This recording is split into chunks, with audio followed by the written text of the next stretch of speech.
tal? Muy buenos días a todos. Esperaremos un par de minutos para permitir que la gente se vaya conectando, van ya ingresando poco a poco a la sala.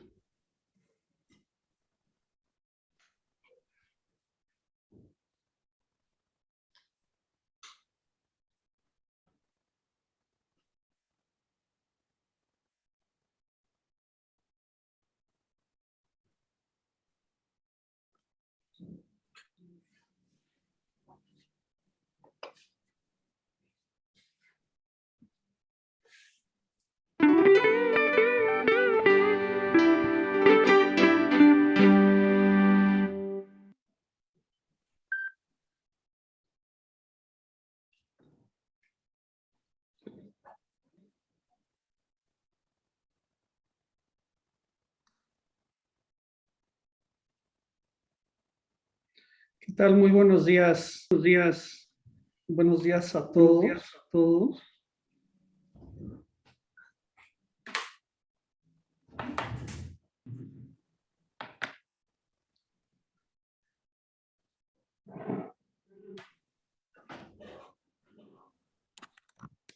A ver, ahí debería ya de no haber eco. ¿Se oye eco? ¿Se oye bien? ¿Se oye bien? Sí se escucha eco.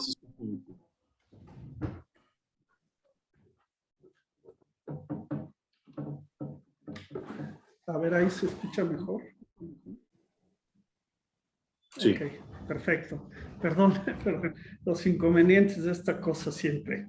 Muy buenos días a todos. Les agradecemos mucho estar en este programa o en este evento del Colegio Nacional de Consejeros Profesionales Independientes de Empresas AC. Para nosotros, pues es un gran placer, como siempre, tenerlos como participantes en este día y en todas sus participaciones. Que hay gente que es asidua a nuestros seminarios o webinarios, ¿no? Como parte de nuestro propósito y visión en el colegio, trabajamos para el desarrollo y la promoción de la adopción de las buenas prácticas de gobierno corporativo y buscamos desarrollar el consejero independiente, ¿no? Las habilidades de los consejeros independientes. Hemos venido trabajando constantemente para lograr esta visión, que es ser el referente en México y a nivel Latinoamérica de gobierno corporativo, y nuestro propósito es impulsar el crecimiento equitativo y sostenible de la sociedad, implementando las buenas prácticas de gobierno corporativo, ¿no? Aprovechamos para invitarlos que nos sigan en las redes sociales y a través de nuestra página, donde encontrarán toda la información del colegio y información también de gobierno corporativo. La liga de la página o la dirección de la página viene en la primera hoja de la presentación, ¿no? No se las digo ahorita porque luego es medio complicado, ¿no?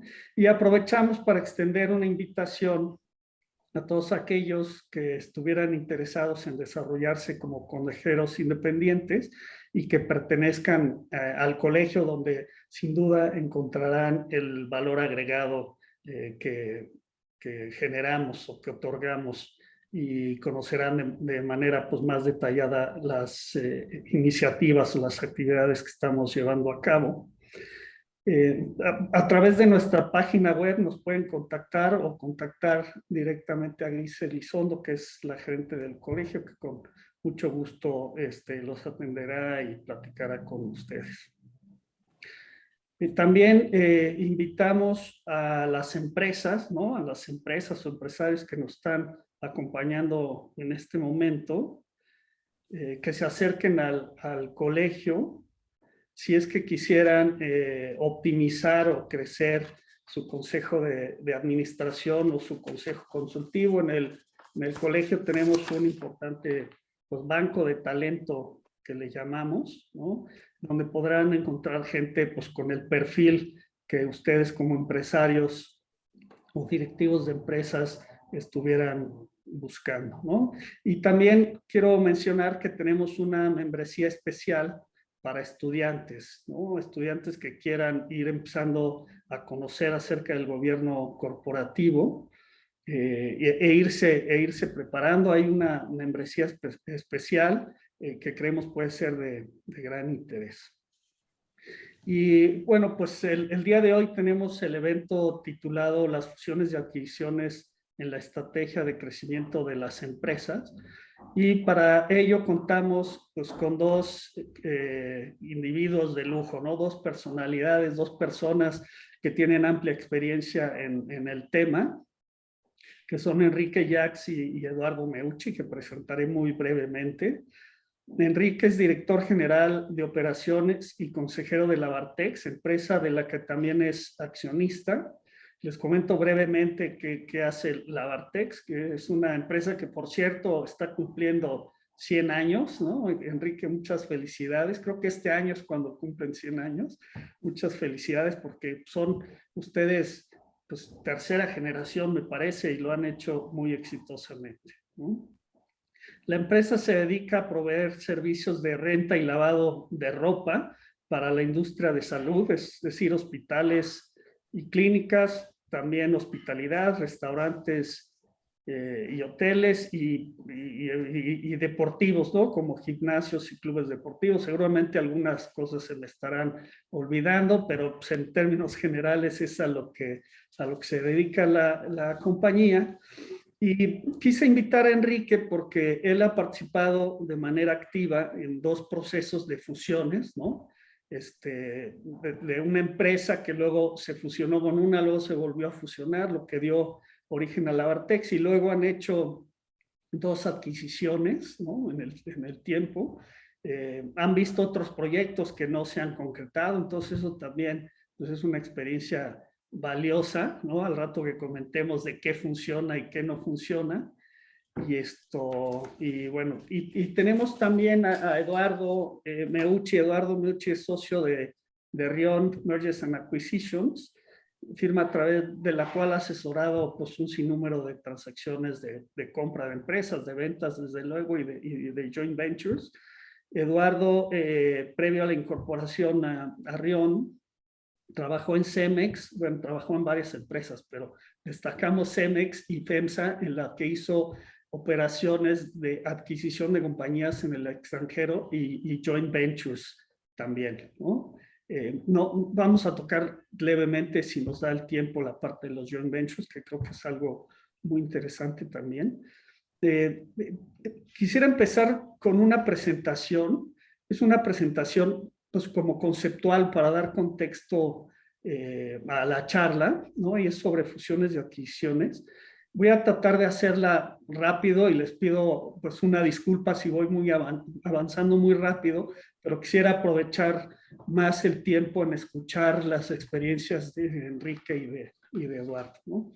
Entonces voy a compartir mi pantalla.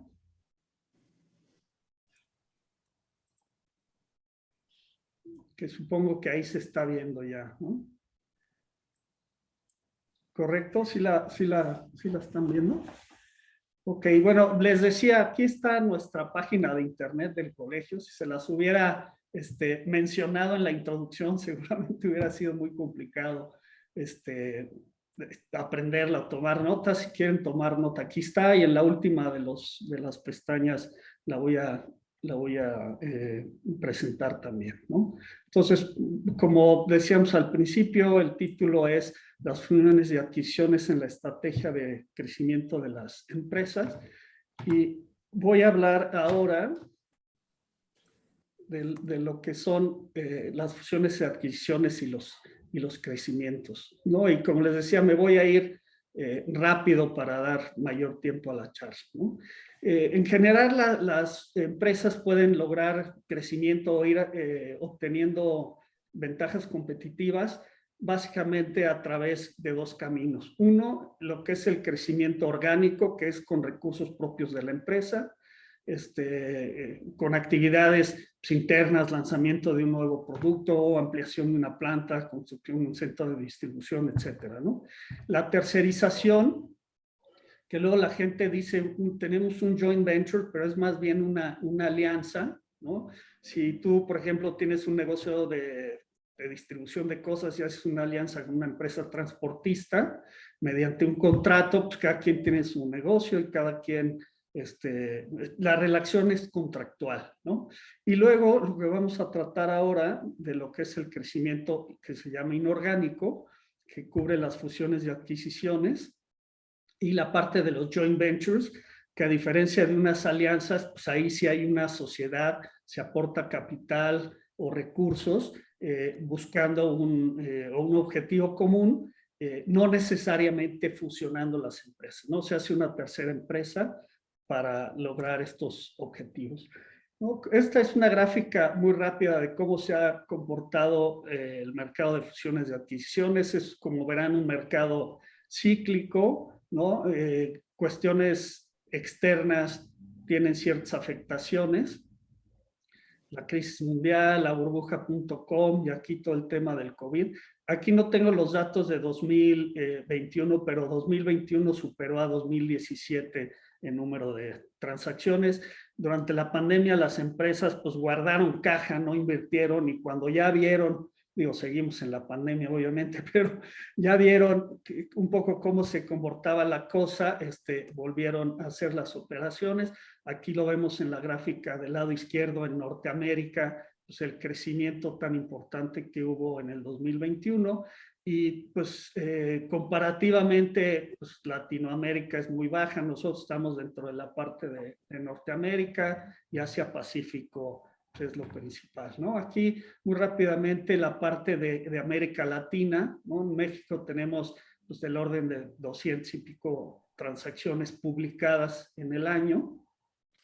Y Brasil, que no es una empresa comparativamente tan grande, tiene un mercado más desarrollado de fusiones y adquisiciones y mercados de bolsa también, ¿no? Y aquí es cómo se ha comportado las operaciones de fusiones y adquisiciones en México. Aquí estamos viendo que se está dando, se dio un repunte en 2021 después de la caída de 2020 y este año vamos creciendo de manera importante. Yo creo que igualaremos o superaremos las transacciones de 2019, ¿no? Y llevar a cabo una fusión de una empresa o comprar una empresa pues es una decisión estratégica muy relevante que puede ser pues, uno de los elementos más importantes para la estrategia de crecimiento de una empresa. Como van a ver más adelante, pues hay unas que resultan muy, digamos, exitosas y otras no, ¿no? ¿Qué buscamos con una compra o una fusión? Básicamente mejorar el margen o crecer el negocio de manera más acelerada. Son como las preguntas clave que uno se tiene que hacer para, en fin, ver si es algo que deba uno seguir, ¿no? Hay 5 razones principales por las que las compañías entran en un proceso de una adquisición. El primero es el efecto de sobrecapacidad. Cuando hay mucha capacidad en la industria y competencia, los precios tienden a ir a la baja. Entonces, mientras menos haya competidores, pues mejoran los precios y los márgenes y tienes facilidades de hacer una serie de sinergias racionalizando plantas, fábricas, etcétera, ¿no? El otro es la consolidación de una industria fragmentada, que son negocios pequeños que no pueden lograr economías de escala. Puse aquí el ejemplo de una zapatería. No es lo mismo tener una zapatería que 25, ¿no? Si tienes 25 zapaterías, tu capacidad de compra mejora y tu uso de la parte administrativa también, no quiero decir se prorratea, pero se absorbe de mejor manera, te permite dar una mayor rentabilidad, ¿no? Extensión de productos o mercados, ¿no? Que pueden ser pues, los mismos productos a mismos mercados, por ejemplo, en una región, ¿no? Mismos productos, pero estoy en la Ciudad de México y me voy al sureste, mismos productos nuevos, mismos productos, mismos mercados. Si tengo, vamos a ver el ejemplo, ¿no? Un negocio de embotelladora, compro otra y es el mismo mercado, pero es el mismo producto, ¿no? O este mismo producto que son embotelladoras de refrescos, pero me voy a nuevos mercados, compro algo pues fuera del país, ¿no? Vamos a ver el caso muy rápidamente de FEMSA y de Arca, que son los principales embotelladores de Coca-Cola en México, cómo han aplicado esta matriz, ¿no? Y los nuevos productos a un mismo mercado o a mercados diferentes.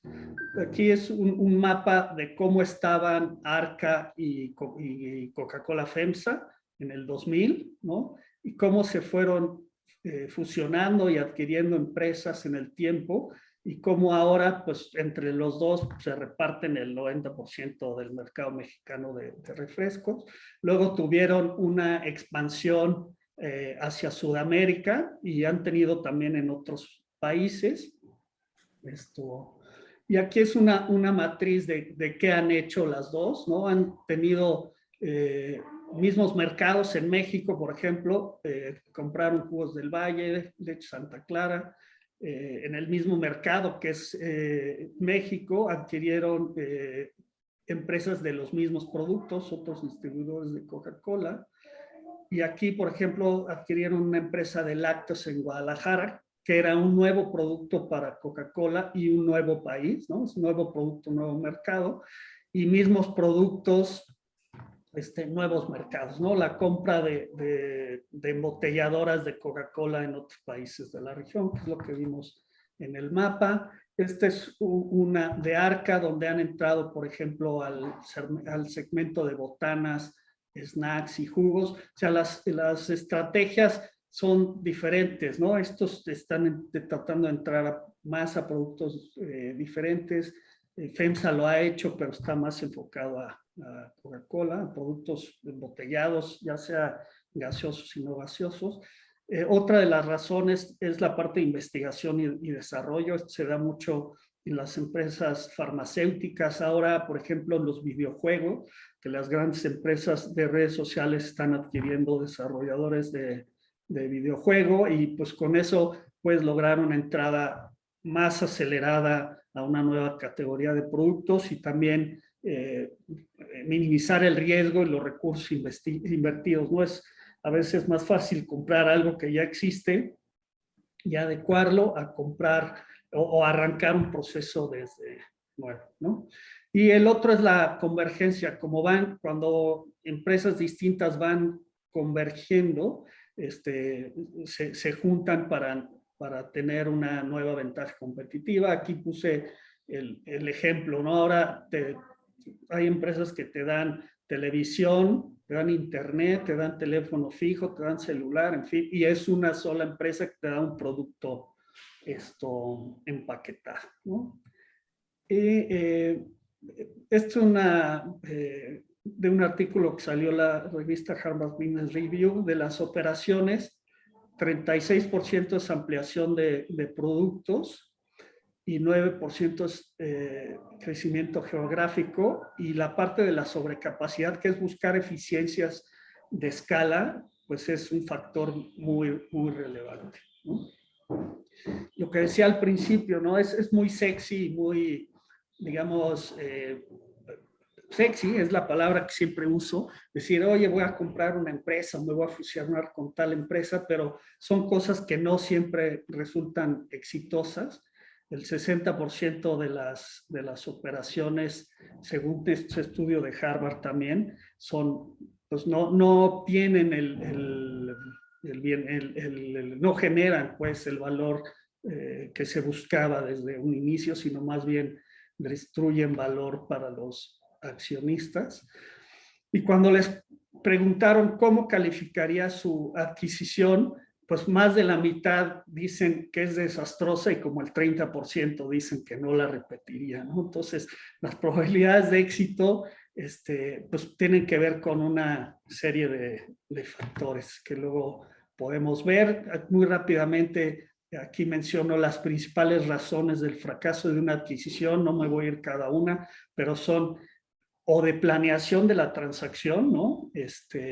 O de ejecución de la transacción, o de la integración de la transacción. Eso vamos a platicar un poco con Enrique. Aquí no me detengo, son las operaciones que ha hecho FEMSA y Arca, que decía, Aquí es una gráfica de lo que ha hecho Cemex en el tiempo y cómo ha tenido una estrategia, perdón, Eduardo, no te quiero descalabrar con esta, no sé que tú estuviste en Cemex un rato, pero pues hicieron un montón de compras que no se vieron reflejadas en el largo plazo en el precio de la acción, ¿no? La acción de 2000 a 2018 creció 1.6%, cuando destinaron 18,000 millones de pesos a hacer adquisiciones en todo el mundo. Se apalancaron, bajaron el grado de inversión, etcétera, etcétera. Y tenemos aquí Bimbo, ¿no? En un periodo de tiempo un poco más corto, bueno, no, también de 2000 al 2018, que el precio de la acción ha crecido 14%. ¿No? Y bueno, las recomendaciones, y con esta lámina concluyo, es que primero hay que definir con claridad y mucho rigor qué es lo que se quiere hacer y por qué se quiere hacer antes de empezar.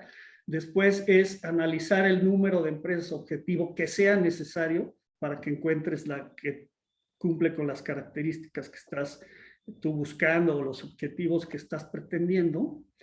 Si no la encuentras, no lo hagas. Si la encuentras y no la pudiste comprar, no te vayas con otra que digas, oye, pues esta no es exactamente lo que quería, pero se parece, ¿no? Digo, siempre se pueden replantear las estrategias. La parte de la auditoría de compra, que es fundamental. La integración, que es algo que le quiero preguntar a Enrique, que hay que hacerlo pronto para que no tenga esas fugas de valor. Y como parte de la integración es pues la comunicación. Tienes que tener una comunicación clara y minimizar los temores que va teniendo la gente, los ejecutivos, los clientes, los proveedores, etcétera, etcétera, ¿no? Entonces yo con eso termino, con este preámbulo. Les recuerdo cuál es nuestra página del colegio. Y bueno, y ahora pues paso rápidamente pues, a platicar con Enrique y con Eduardo. Les voy a ir haciendo ahí algunas preguntas que nos sirvan de contexto, ¿no? Y al final dejaremos pues unos minutos para preguntas y comentarios adicionales que quisieran salir, ¿no? Entonces, empiezo con Enrique. Enrique, ¿cómo fue el proceso de la decisión de entrar en una fusión, ¿no? ¿De dónde salió? ¿Fue el consejo? La Bartex es una empresa, como les decía, que lleva 100 años, han ido creciendo, han implementado gobierno corporativo, lo han ido fortaleciendo, tienen consejeros independientes. Entonces, por eso te pregunto, ¿cómo fue el proceso? ¿Quién lo decidió? ¿Fue algo que quiso o que propuso el consejo? ¿Fue algo de la dirección general? Y si nos puedes platicar un poco de este tema. Claro que sí, Ricardo, con gusto. Y bueno, gracias otra vez por invitarme. Qué honor, caray. Espero contribuir y estar a la altura. Pues mira, como bien decías hace rato, la empresa este año cumple 100 años. Y a lo largo de estos 100 años, pues se han vivido, además de ciclos económicos, ciclos en la personalidad de la empresa, que pasó de mi abuelo a mis tíos y luego finalmente a la operación de la tercera generación con José Luis como director general y conmigo como director general de operaciones. Y a lo largo del camino, pues te vas enfrentando a situaciones de mercado en las que tienes que tomar decisiones, pero todas alineadas con una visión. Y la visión que desde el año 2002-2003 trazamos, que fue la primera fusión que tuvimos, la fusión familiar, la institucionalización que platicabas tú hace rato. Fue una verdadera fusión porque eran 3 lavanderías de los 3 hermanos, en donde había participaciones diferentes, y se decidió meter toda una canasta y empezar un verdadero gobierno corporativo y con una estrategia.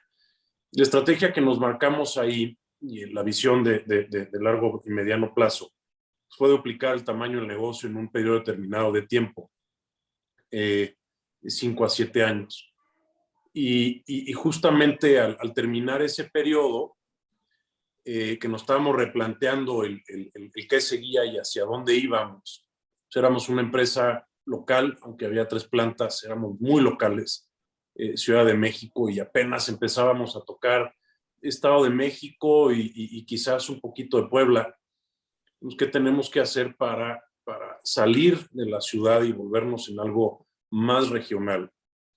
Y pues el mercado estaba muy complicado porque había otro competidor fuerte también que quería permanecer en la industria, y había un tercer jugador también que estaba muy fuerte en la zona del Bajío y noreste del país, que estaba empezando a entrar a la Ciudad de México, ¿no? Entonces ya no éramos 2, ya había un tercero, y pues en esos momentos, como bien decía Pablo, cuando empieza la competencia fuerte, lo más sencillo es bajar precios, ¿no? Y Pablo Rión, me acuerdo muy bien que nos decía, cuando eso pasa, quien gana pues es el pueblo, ¿no? ¿No? Pero se erosiona la empresa y finalmente se acaba erosionando el mercado y finalmente hay una erosión en la calidad de los artículos o servicios, bienes o servicios que estás atendiendo, ¿no? Entonces, eso nos fue orillando a que había tres figuras muy importantes ya organizadas en el mercado y nos dio origen a un primer intento de una fusión tripartita, ¿no? De 3 y convertirnos no solamente en algo fuerte regional, sino en algo nacional. Después de unas negociaciones muy intensas, acabó siendo una fusión de dos jugadores de la Ciudad de México más importantes, que dieron apertura a un Labartex ya regional, y fue una auténtica decisión de sumar fuerzas, ¿no? De sumar volumen, sumar estrategia, sumar talento y seguir creciendo, ¿no? Entonces, la decisión, pues ahora sí que las ganas de crecer y de seguir adelante en el mercado fue lo que nos llevó a una fusión más que una adquisición o una venta misma que nos la llegamos a plantear en algún momento, ¿no? Todos queríamos seguir leyendo en el mercado y queremos seguir leyendo, es lo que sabemos hacer, aquí nacimos y pues estuvo esa oportunidad de hacerlo. Ok, muchas gracias, Enrique. Una pregunta antes de pasar a otros temas. ¿Fue más fácil la decisión de la primera fusión que la de la segunda y las adquisiciones? O sea, a nivel consejo dijeron, bueno, pues ya hicimos esta, nos salió bien, vamos a las que sigue. ¿O hubo pues, unas pues, discusiones, por decirlo de cierta forma, intensas dentro del consejo? Mira, cada fusión tiene sus particularidades. Primero, la fusión familiar atiende muchos temas emocionales, muchos más que numéricos. La segunda fusión que fue la regional, fue, no voy a decir sencilla, nos fuimos de acuerdo muy rápido porque ya había toda una estructura de un primer intento de fusión fallido, que era entre 3. Y entonces había 2 grupos de interés que estábamos muy puestos de acuerdo y otro no tanto.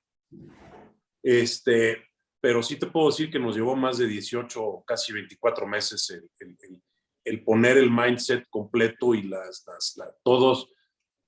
todos los deseos de cada quien y los sentires de cada quien, ¿no? Sí fueron procesos muy largos, muy largos.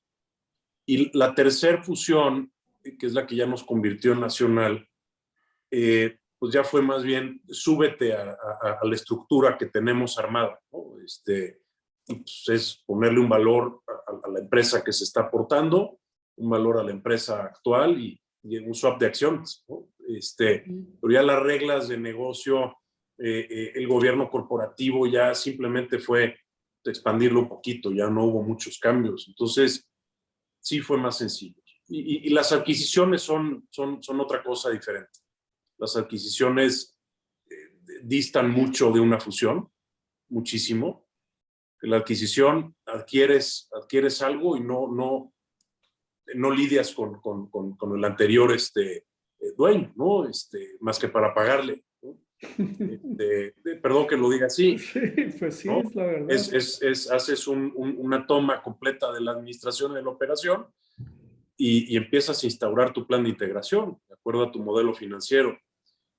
Y una fusión es todo lo contrario. Una fusión son personalidades con las que hay que lidiar, culturas que hay que romper o que hay que adaptar, ¿no? Y esas adaptaciones y romper paradigmas en empresas que se están fusionando es mucho más complejo que una adquisición, muchísimo. El ustedes y nosotros, ¿no? Eso es lo más complicado de romper en una fusión. Ok, igual y luego entramos a la parte de integración. Y bueno, si entiendo bien, ahí pusimos 5 drivers para decidir comprar o fusionarse. Entiendo bien, uno era crecer geográficamente. La otra, me imagino que también habría sobrecapacidad, o sea, pudieron hacer una racionalización de plantas, ¿no? Trabajar más eficiente. Básicamente dirías que esos fueron los 2 principales motivadores o hubo algún tercero o cuarto, ¿no? Además de crecer geográficamente, sumar volumen, abates fijos, tienes una sola administración, una sola contabilidad, el tamaño ahí sí importa, ¿no? El ganar volumen de esa forma te ayuda muchísimo, te da un motor más grande, ¿no? Además de optimizar tu capacidad instalada, pero pues es como si tienes un microbús de 15 pasajeros, perdón por la analogía, y ahora estás manejando un camión de 60 pasajeros, ¿no? Muy bien, muy buena analogía. Gracias, Enrique. Oye, Eduardo, en el mundo, digamos, estamos hablando de una empresa familiar que se fue institucionalizando y ahora es una empresa familiar muy institucional que ha logrado crecimiento muy importante. Pero en tu experiencia en el mundo, déjame ponerlo así, corporativo, ¿no? De grandes empresas multinacionales, pues como es el caso de Cemex y de FEMSA. ¿Cómo es el proceso de decisión?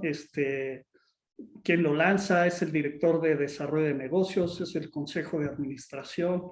¿Es el director general? ¿Qué es lo que te ha tocado ver? Y ahorita nos platicas un poco la diferencia en lo que ha sido una adquisición y lo que ha sido un joint venture. Entonces, si quieres, arrancamos con el proceso de decisión. Sí, bueno, el proceso de decisión acaba siendo en algunas circunstancias igual de caprichoso que en una empresa familiar. La única diferencia es que lo más seguro es que, bueno, las empresas ya corporativas, pues ya tienes un gobierno corporativo. Entonces, de alguna manera ya tienes una estructura de consejo de administración que está supervisando el negocio. Partiendo de la premisa de que cuando hablamos de grandes corporativos son públicos, ¿verdad? Porque también te puedes encontrar grandes corporativos que son privados. Tenemos ejemplos aquí en México de corporativos que son privados y que inclusive ya han hecho actividades de expansión fuera de México. Entonces, bajo esa premisa, normalmente de todas maneras, aunque son privados, algunos de los ejemplos que se ven aquí en México ya tienen una estructura de consejo funcionando relativamente bien, con estructuras de comités anteriormente. Entonces, la gestión hablando de un caso hipotético, la gestión de que hay un interés de hacer un tema de adquisición y es la primera vez, difícilmente ya cuando estás de cierto tamaño, no lo has hecho anteriormente, pero normalmente ya cuando llegas a ser un gran corporativo tuviste las 2 vertientes que mencionas tú, Ricardo, en la presentación, que es la parte de crecimiento orgánico y el inorgánico, ¿no? Pero digamos que el caso hipotético en donde surge una nueva intención estratégica de crecimiento de la parte no inorgánica, se puede dar en los 3 frentes que mencionas tú. A nivel del equipo de desarrollo de negocios, a nivel del director general y a nivel del consejo de administración. Normalmente, la dinámica, como ya tienes un gobierno corporativo, normalmente la dinámica de las ideas que se generan para esta intención estratégica se dan a nivel consejo. Es muy probable que el mismo consejo diga, oigan, a ver, hay una intención de crecer, no sabemos por dónde, tenemos algunas ideas generales, seguramente pues vas a tener en el consejo de administración gente ya con diversas capacidades técnicas y de experiencia y culturales que te digan, oye, queremos crecer por este lado, por estos lados, y el director general y el equipo de desarrollo son los que de alguna manera van a plasmar la estrategia. Y entonces en ese plasmar de estrategias la tiene que articular, bueno, tiene que definir, articular, y van a regresar con el consejo de administración para esa aprobación. No siempre es el caso, si hay excepciones, por ejemplo, si cambias de director general y entonces tienes un director general nuevo que tiene un ímpetu de crecimiento y ya tiene articulado ante la organización un plan de crecimiento, pues él también va a poder presentar al consejo algunas ideas de por dónde se puede crecer estratégicamente el negocio, hablando de manera inorgánica. Probablemente de manera orgánica pues es algo que hace todos los días. En todos los casos, el gobierno corporativo te exige que cuando vas a hacer una adquisición, primero cheques con el consejo, a ver, que te aprueben la estrategia. Seguramente en algún momento en el tiempo, varios momentos en el tiempo, vas a tener que estar consultando con ellos cuáles son las empresas que estás revisando para de alguna manera tratar de concretar una adquisición. Y cuando llegues al momento de ya concretar algún acuerdo con alguna, o con varias, dependiendo cómo esté tu proceso, lo tienes que consultar con él. Y fíjate que recientemente también nos tocó un tema donde inclusive, por ejemplo, en muchos casos, ya que tú llegaste a los acuerdos de la transacción, tienes que presentarte en comité para decir, estos son los acuerdos preliminares, y, bueno, perdón, finales, y queremos hacer esta transacción, necesitamos la autorización de ustedes para llevar a cabo la formalización de la transacción. Y es un tema de gobierno corporativo, es decir, muy general, no nada más particular a México. Entonces, es ya los parámetros, inclusive que cuando eres una empresa pública, de cómo tienes que consultar con el Consejo de Administración y la responsabilidad fiduciaria que tiene el Consejo de Administración son muy claras y las tienes que cumplir. Sí, nos ha pasado, estás avanzando en una operación, la parte inicial, cambia el director general o el director de desarrollo de negocios, hay una reestructura y paren todo, ¿no? Y luego lo vuelves a retomar y el timing en esto de las transacciones es fundamental, ¿no? Las cosas pasan, ¿no? Imagínate, estás ya bien avanzado en una operación, hay un cambio de director, espérense tantito, viene el COVID y cambia la estrategia y la oportunidad se fue, ¿no? Entonces, bueno, pues eso que comentas pasa más en una compañía mayor, multinacional, que en una empresa, pues, digamos, muy institucionalizada, pero que no tiene esos cambios pues, directivos y administrativos, ¿no? Es correcto. Oye, Eduardo, y por ejemplo, de los joint ventures, que es diferentes a las adquisiciones, ¿qué nos puedes decir, ¿no? Sí. ¿Qué ventaja tiene contra una adquisición o qué desventaja? También son áreas grises, ¿no? Lo que hemos platicado, también como cuando estás hablando de una fusión y una adquisición, son áreas grises donde, pues, cómo lo utilizas, pues va a depender de la habilidad y la inteligencia del área estratégica en cómo definirlo.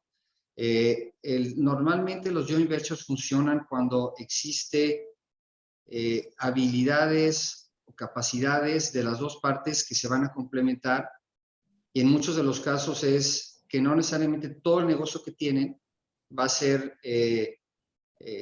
va a entrar dentro de esa sinergia que se logra. Entonces, y de nuevo, son aspectos generales. Entonces, cuando de alguna manera las capacidades de un participante y otro participante se complementan, pero no necesariamente quiere decir que todo el negocio, es cuando decides de manera muy puntual definir cuál de los negocios de los dos sí conviene tener un joint venture. La dinámica va a ser muy parecida a la que menciona Enrique, en el sentido de que pues, es más fácil comprar que ponerte de acuerdo para hacer una fusión. y para hacer un joint venture. De hecho, te diría que el joint venture normalmente es un poco más problemático porque en muchas ocasiones sí se tiene un horizonte fijo de cuánto va a durar.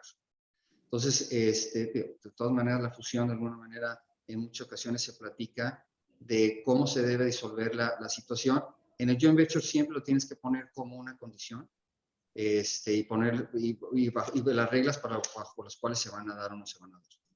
Entonces ahí el tema de gobierno, de corporativo, del joint venture, de la gestión del día a día, qué aportan cada una de las partes y cuáles son los aspectos que si no cumplen, se disuelve la asociación con inclusive penalización en algunos casos para ellos.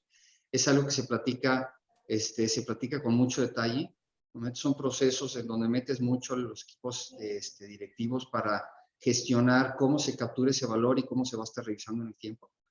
Entonces acaban siendo ejercicios complicados, pero muy divertidos, porque al final de cuentas, durante las pláticas que se dan, muchas veces son amables, en algunos casos inclusive se pueden volver algo acaloradas. Se aprende mucho de las dos partes y en algunas ocasiones, cuando se cae la transacción es porque al final de cuentas, este diálogo, se dan cuenta de que la intención que tenían que hacer inicialmente no funciona, y en otros casos al contrario, ese diálogo es lo que te asegura de que, oye, vamos a hacer el joint venture porque después de platicar, sí tiene sentido. Y ahí se ponen a prueba mucho el tema de la cultura de las dos organizaciones. Es un reto.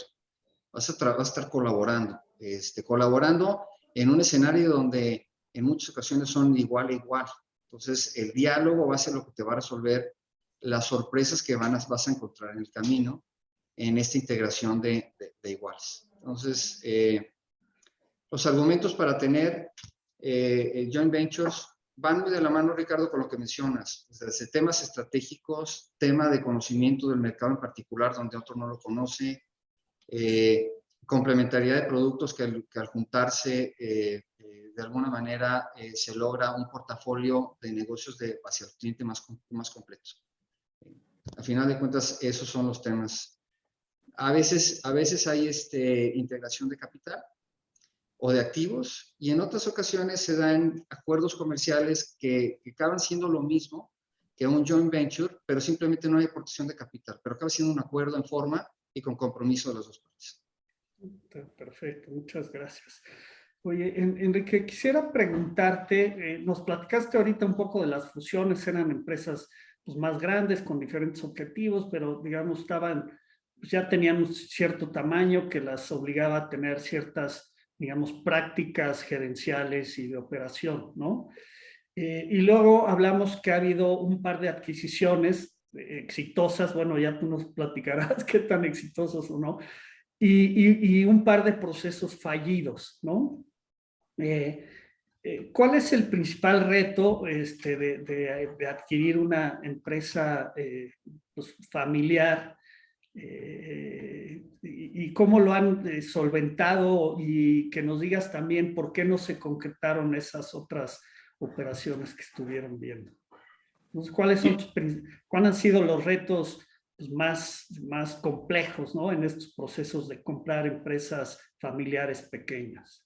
Sí, mira, que ya estábamos cercanos al cierre, son dos estas que mencionas y se han caído porque justamente lo que mencionabas, los tiempos se alargaron mucho y les cambia el mindset a los vendedores y dicen, ya, mejor ya no quiero vender, ¿no?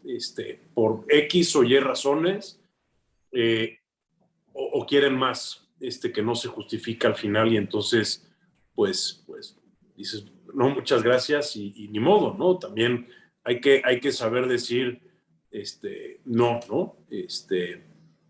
Las que se han caído han sido principalmente por eso, no por algún hallazgo que hayamos dicho nosotros, híjole, nos encontramos en el due diligence, ahí un tema muy complicado, ¿no? Y entonces mejor se ha caído más por convicción del vendedor. Luego, en las empresas que hemos adquirido, lo más complejo es hacer el due diligence contable, ¿no? Son empresas familiares, son empresas de cierto tamaño que pues los números es lo que me llevo hoy al bolsillo es lo que me deja y nada más, ¿no? Y por cualquier medio, ¿no? Ya sea metiendo el coche, metiendo la nómina a gente de servicio, con todas las prácticas y artimañas que te puedas imaginar. Y entonces, el llegar a una realidad de un margen y una rentabilidad es bien complejo. Y en lo que nos hemos enfocado es en que más bien la cartera de clientes esté bien preciada. Y eso pues no lo sabes hasta que ya es tuya, pero lo conoces un poco en el mercado, ¿no? Porque estás compitiendo con él y sabes que a ese cliente fuiste a tal precio y pues te lo ganó un poquito abajo. Es normalmente en nuestro mercado lo que sucede, ¿no? Entonces, cuando ya tienes la compañía y abres esa caja de Pandora y ves la lista de precios de los clientes, te encuentras sorpresas y tienes que estar dispuesto a encontrarte sorpresas.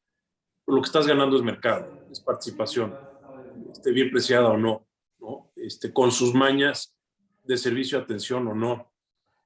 Y típicamente ya sabemos nosotros desde antes si la empresa que vamos a comprar va a ser para cerrarla y traspasar los clientes a otro lugar o para mantener operando el negocio porque queríamos capacidad instalada o es de tal tamaño que en la región donde le estás comprando no la puedes integrar a tu planta. Entonces, eso normalmente ya lo sabemos.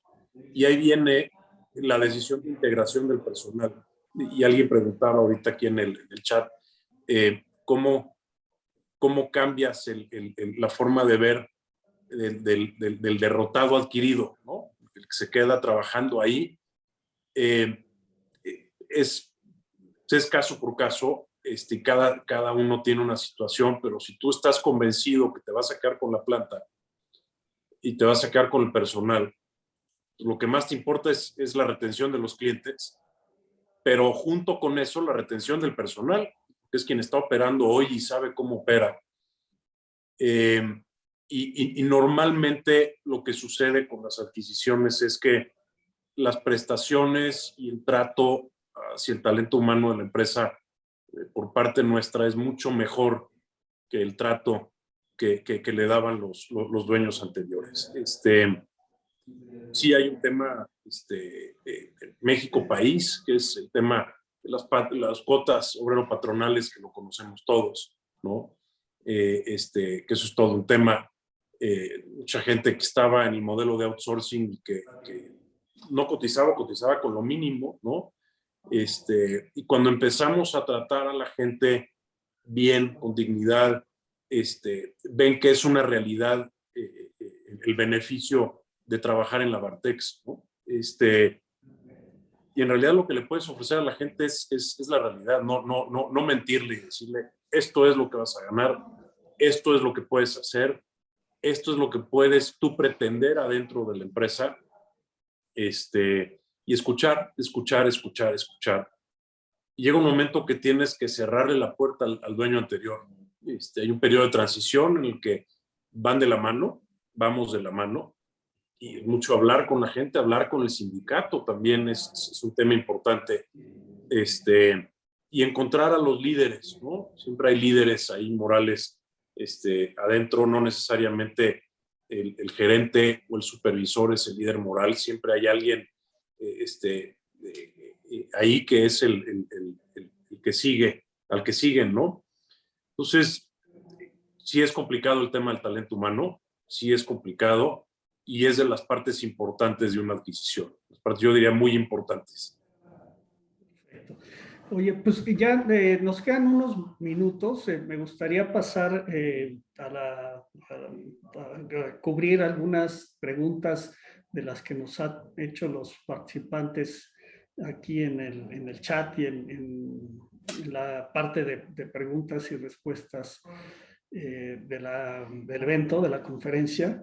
Y quisiera, bueno, hay alguien que nos pregunta que cómo regulas el tema de la no competencia, Eduardo, y te paso esta pregunta a ti, ¿no? O sea, si ya compraste a alguien, no quieres que ya le diste dinero y a los 6 meses ponga otra vez otro negocio y vaya a competirte, ¿no? Entonces, ¿cómo se regula esto? ¿Pero quieres que lo conteste yo o Enrique? No, contéstalo tú, ¿no? Perfecto, perdón. Y Enrique, complementar si quiere. Sí, mira, gracias por la pregunta. Sí, efectivamente es un tema que siempre en cualquier tipo de transacción, que es un tema de preocupación. Hay excepciones en donde no se atiende este tema y simplemente por circunstancias particulares no se deja con una protección al comprador de una competencia, pero en casi todos los casos se establece como una regla un periodo de tiempo en el contrato de compraventa, las condiciones por las cuales durante los años o el periodo de tiempo que el vendedor no puede participar directa o indirectamente en el sector, básicamente.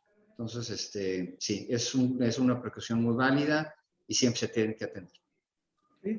Y hay, digamos, es entendido, y es una de las razones, ¿no? Compras algo y no quieres que te compitan.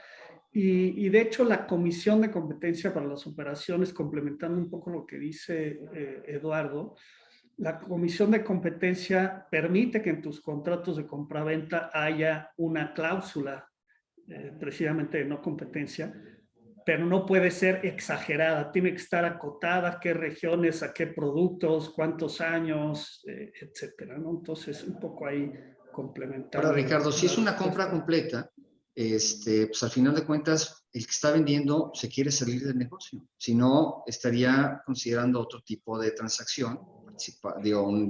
Ahora sí, una fusión o una compra parcial. Entonces, también es consistente con la esencia de una compra completa. Sí, de acuerdo, ¿no? Siempre hay algún mañosillo por ahí, pero normalmente dices, si yo ya vendí es porque ya no quiero estar aquí, ¿no? Oye, tenemos otra pregunta de Juan Huitrón, y esta te la pongo a ti, te la hago a ti, Enrique. ¿Cómo se maneja el concepto de los vencedores y de los vencidos en una fusión, ¿no? ¿Cómo fue eso? En la primera operación que decías que era de 3, pues no se concretó porque a uno de los 3 no les gustó y en fin. ¿Y cómo lo manejan? ¿Cómo lo han manejado esto? Mira, lo primero es que tiene que haber un acuerdo entre los accionistas de igualdad total, independientemente de la participación accionaria. Y sobre todo tener mucha apertura a todos los accionistas a acordar el tema cultural.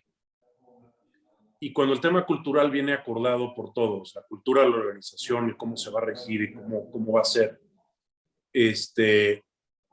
lo que hicimos nosotros, no en todos los casos se puede, pues hicimos un roadshow en las plantas en donde transmitimos los accionistas en conjunto la cultura de la organización, ¿no? Entonces, cuando eso lo ve todo el personal desde abajo, no dejas huecos, ¿no? No dejas huecos. No es fácil hacerlo en todos lados. Luego, la siguiente es en la parte directiva, en donde cómo se integra esa dirección y quién lleva el negocio. Lo lleva quien tiene la mayoría, lo lleva quien tiene la minoría. Hay una dirección general, pero abajo las direcciones de área está balanceado el tema. Es muy casuístico. Aquí el mensaje es, si el accionista, los accionistas están involucrados en conformar eso y transmiten que no hay vencido ni vencedor, yo creo que esa es la clave, ¿no? O sea, tiene que venir desde arriba, desde el Consejo de Administración y Asamblea de Accionistas. Cuando se logra eso, y en nosotros por nuestro tamaño se pedía, ¿no? Así hablas arriba en compañías transnacionales, pues siempre va a haber un saborcito, ¿no? De vencido y vencedor. ¿No? Así que depende de la empresa. En nuestro caso fue la manera de resolverlo. Ok. Oye, nos preguntan también aquí, Eduardo, y igual tú nos puedes ayudar a responder eso. ¿Cómo se manejan las posibles contingencias fiscales? Ahorita Enrique decía pues, que si la nómina aquí, que le ponen un diablito acá al medidor de luz, o que tuvieron una estrategia fiscal agresiva para, digamos, reducir los impuestos, que pues, es una práctica pues, muy común. Yo diría de las empresas que nos toca ver aquí en el trabajo, 95 tienen planeación fiscal. Entonces, ¿cómo mitigas pues esos riesgos, Eduardo, en tu experiencia? ¿Qué es lo que normalmente se hace? Lo más importante es el proceso de due diligence. O sea, tienes que formar un equipo muy completo de gente multidisciplinaria para estar entendiendo cuáles son las contingencias que puedes encontrar. Y sí, efectivamente, como nos preguntan, una parte muy importante es la parte fiscal. Porque puede tener consecuencias importantes, ¿no? Y inclusive más con un nuevo código fiscal. Entonces, tú, obviamente debes de hacer la tarea en esa parte y obviamente investigar bien cuáles son las características por las cuales se hicieron las declaraciones o la estrategia y entender. En muchas ocasiones, el comprador siempre tiene un experto exterior que le ayuda en esa diligencia para complementar su equipo interno y pues, asegurarse que tenga al final del proceso de due diligence un mapeo muy completo de la situación de la compañía. Y obviamente también es importante establecer dentro de las declaraciones cuando está haciendo el contrato de compra-venta, pues obviamente asegurarse que el vendedor hace completa y transparentemente la revelación de esas circunstancias. Y en muchas ocasiones, entonces, lo que se establece como un mecanismo es algún tema de garantía.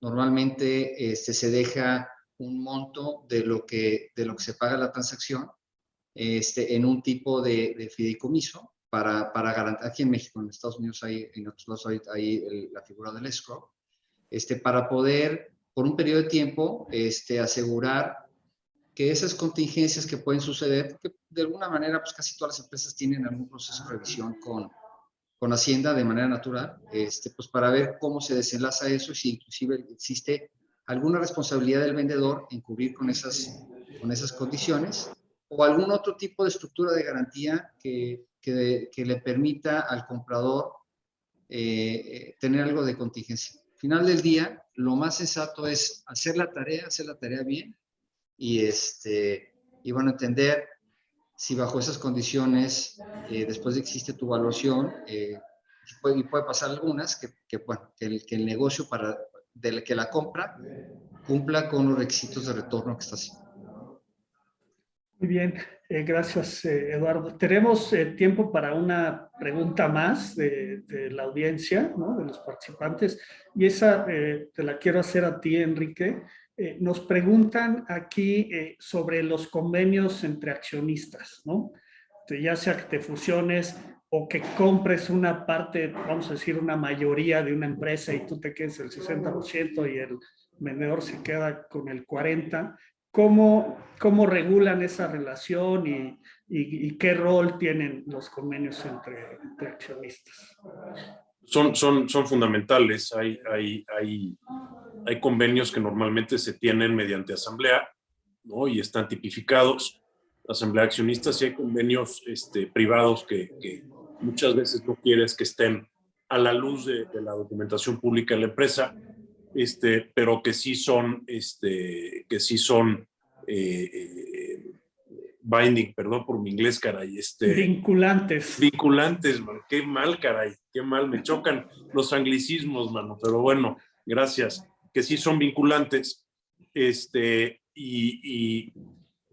A ver, eso es, yo creo, desde mi punto de vista, lo peor que puedes violar, ¿no? En una fusión o en una adquisición, es lo peor que puedes violar. Y hay cosas que sí se pueden tener ahí y hay cosas que no. Cuando haces un convenio de accionistas, lo que tienes que fijarte en nuestra experiencia es en poner cosas que sí se puedan cumplir en realidad y que no pongas en un predicamento financiero al negocio o de operatividad al negocio, ¿no? Dos ejemplos rápido. Que saques dinero más de que el negocio puede sacar, ¿no? Entonces, que para sacar ese dinero tengas que endeudar al negocio en lugar de para crecer o operar, ¿no? Y el segundo, el tema de de trabajo de miembros de la familia. Es que yo quiero que mi yerno trabaje en el negocio y resulta que el yerno, híjole, le hace más daño al negocio de beneficio, ¿no? Entonces, hay cosas que hay que poner mucho cuidado en los convenios de accionistas, pero pues una vez firmados, pues tiene que haber reglas para eso. Tiene que haber reglas. Perfecto. Muchas gracias, Enrique. Y voy a añadir un punto más a la parte del convenio de accionistas. Debe de haber siempre un mecanismo para deshacer, es decir, que uno le compre a otro, ¿no? En algún caso, pues, de lo que los gringos, y voy a usar el anglicismo, le dicen impasse, ¿no? Cuando no te puedes poner de acuerdo en algo, pues hasta en los matrimonios hacen los convenios prenupciales en algunos casos, ¿no? ¿Qué pasa si nos divorciamos aquí? Es una recomendación que haya esquemas de salida, cómo se puede disolver y un mecanismo de evaluación para tratar de evitar esos temas. Pues no me queda más que agradecerles, Eduardo y Enrique, por su participación, ¿no? Por sus consejos, por su compartir la experiencia. Y bueno, y desde luego a todo el público que participó en este seminario virtual. Espero que les haya sido pues de utilidad, que lo hayan encontrado de interés, y pues ya nos veremos en próximos eventos del Colegio Nacional de Consejeros Profesionales Independientes de Empresas. Que tengan un muy buen día. Muchas gracias, al contrario, un honor. Buen día a todos. Muchas gracias, buen día. Hasta luego. Queda aquí, Les pido si me apoyan, por favor. Se me olvidó decirles y pedirles que nos hagan favor de contestar esta muy breve encuesta. Se los vamos a agradecer mucho.